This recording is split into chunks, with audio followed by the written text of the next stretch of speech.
Selamat malam para netizen dimanapun kita berada, salam inspirasi bagi kita semua. Ini agak tertawa saya melihat si Luhut ini begitu ya.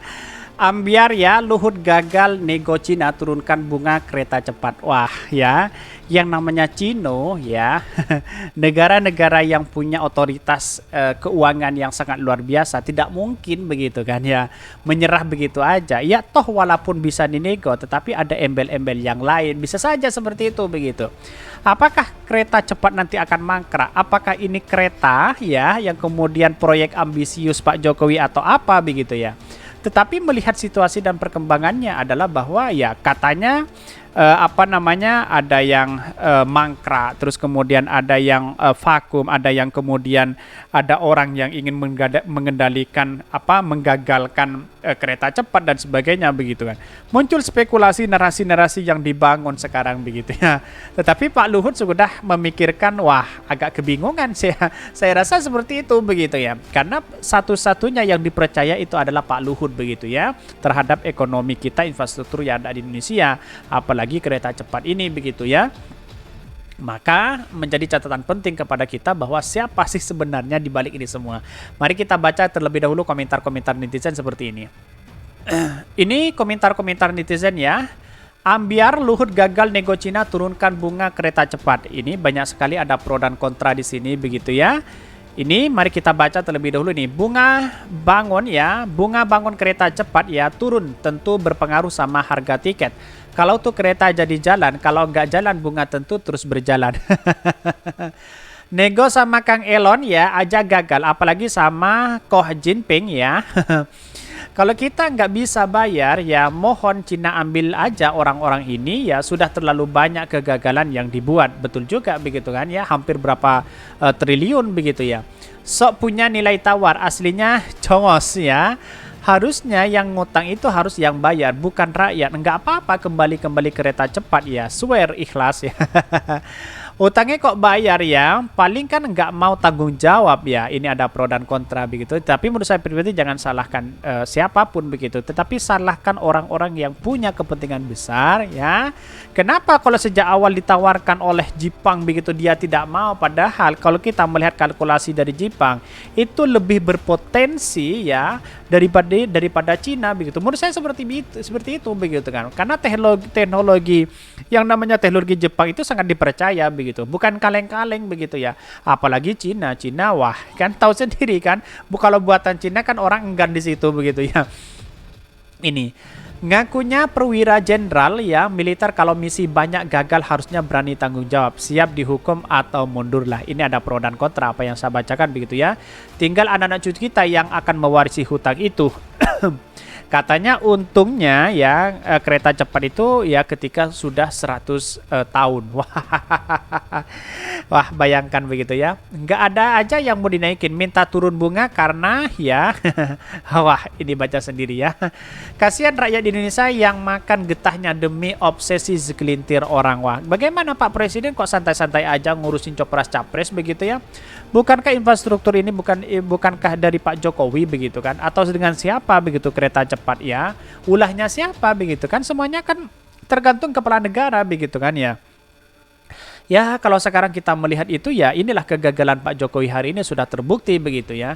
Tapi pertanyaan kemana para buzzer dan cebong, kan begitu logikanya begitu ya. Ini gue bilang juga daripada urus yang lain, coba KPK RI selidiki ada deal apa di balik proyek yang sangat merugikan rakyat NKRI karena pajak kita diumbar-umbarkan untuk urusan yang gak jelas begitu. Ini posisi tawar kita pasti lemah, apalagi proyek hampir jadi ya. Menhub kemana ya, apa nggak ngurusi krecap ini begitu. Ya seharusnya presiden juga terlibat di situ begitu kan, gampang kan ya. Kita tahu bahwa ya namanya presiden begitu kan ya, semuanya segala apapun ya tergantung dari Bapak Presiden begitu. Mari kita baca terlebih dahulu ya beritanya seperti ini. Ini beritanya ini agak menarik begitu ya. Ambiar ya, Luhut gagal nego Cina turunkan bunga kereta cepat. Wah dikutip dari Demokrasi ya. Menteri Koordinator Bidang Maritim dan Investasi Luhut Binsar Panjaitan mengaku Cina tetap mematok suku bunga pinjaman untuk proyek kereta cepat Jakarta-Bandung KCJB sebesar 4,3%. Bahkan negosiasi Luhut dengan pihak Cina agar mau menurunkan menjadi 2% gagal. Maunya kita 2%, tapi kan nggak mungkin juga terus tercapai, ungkap Luhut saat jumpa pers di kantor Menko Marves ya.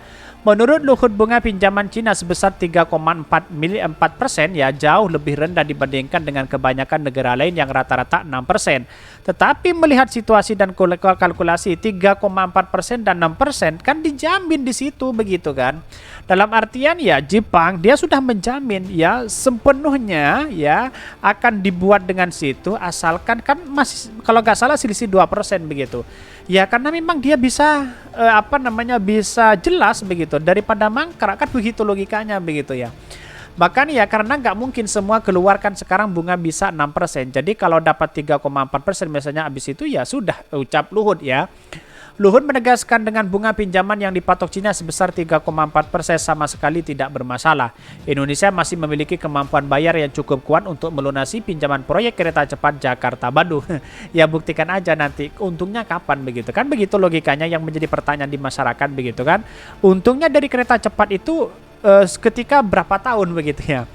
Nggak ada masalah, kamu kok ragu dengan negara kita. Jangan underestimate ya negara kita di Indonesia semakin baik loh ya.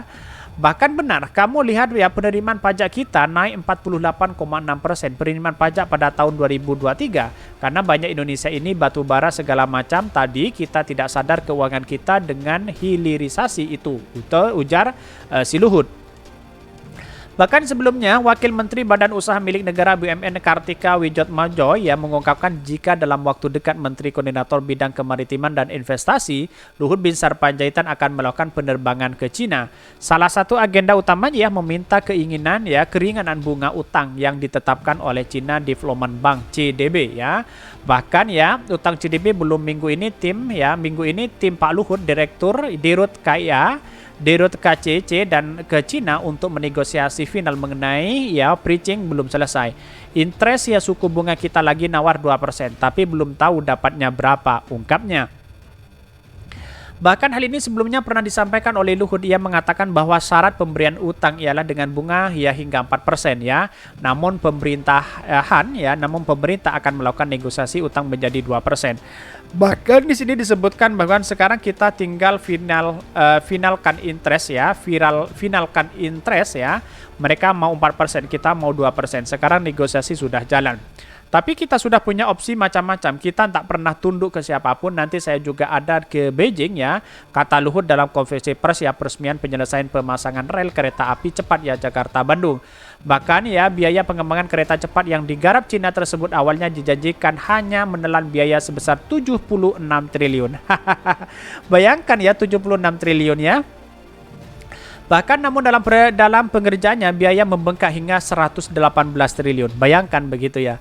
Untuk menutupi biaya yang naik ya drastis itu pemerintah akan melakukan utang ke pemerintah Cina senilai 550 juta ya US dollar atau sekitar 8,3 triliun. Bayangkan begitu ya.